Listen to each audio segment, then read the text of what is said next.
Salut à tous, petite vidéo par rapport à l'économie d'énergie sur de courts trajets.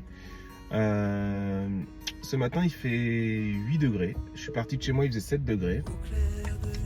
Et en fait j'ai pas mis le chauffage parce que finalement mon trajet est de 13-14 minutes, donc pas très long.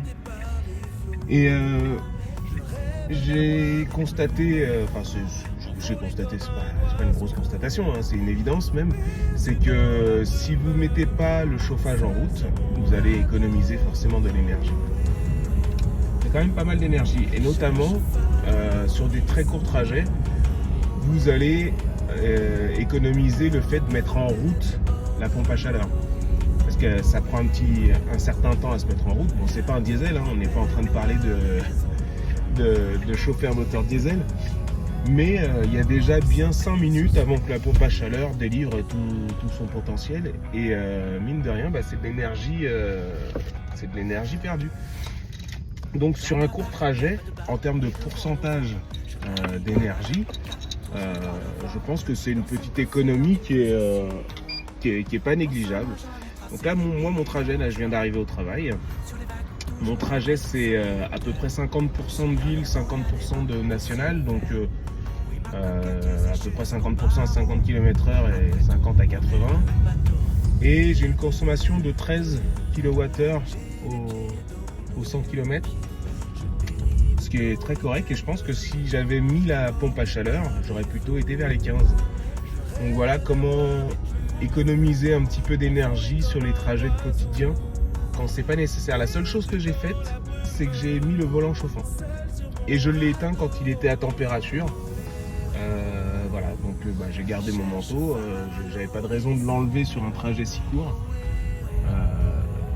Et donc voilà comment on peut économiser au quotidien de l'énergie et faire durer son plein d'électricité. Voilà, c'était la petite vidéo de début de semaine. Bonne semaine à tous, ciao. Alors finalement la vidéo n'est pas terminée, j'en profite, là on est le soir, je viens de partir du boulot. Je fais l'opération inverse, c'est-à-dire que là je me suis mis à 22,5 au niveau du chauffage, c'est en train de se mettre à température.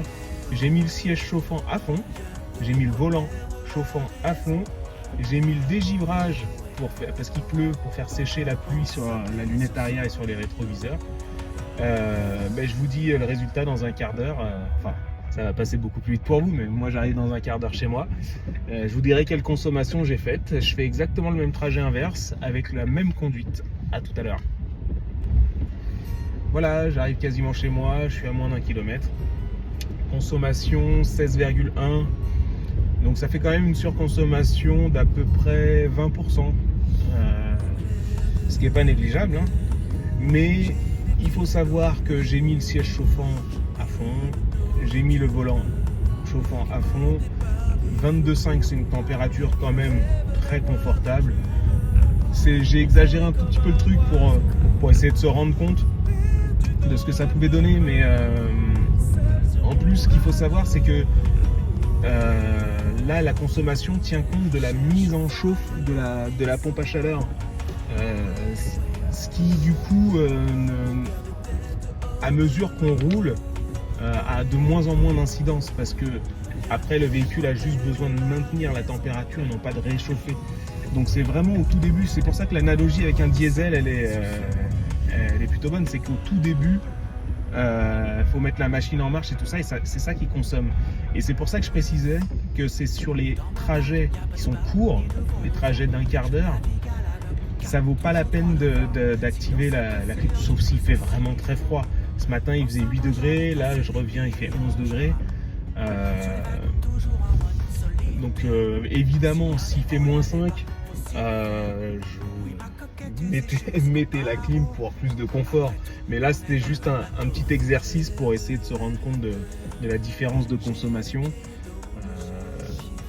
Donc voilà, je le fais, je vous dis, je répète, je suis pas un journaliste, je fais mes petites expériences en tant que particulier, et je vous livre ça voilà, tout naturellement. Donc c'est pour vous donner une petite idée de ce que donne la surconsommation quand on active la clim plus d'autres éléments, alors qu'on n'en a pas forcément grand besoin sur des petits trajets. Voilà le mot de la fin. Allez, ciao.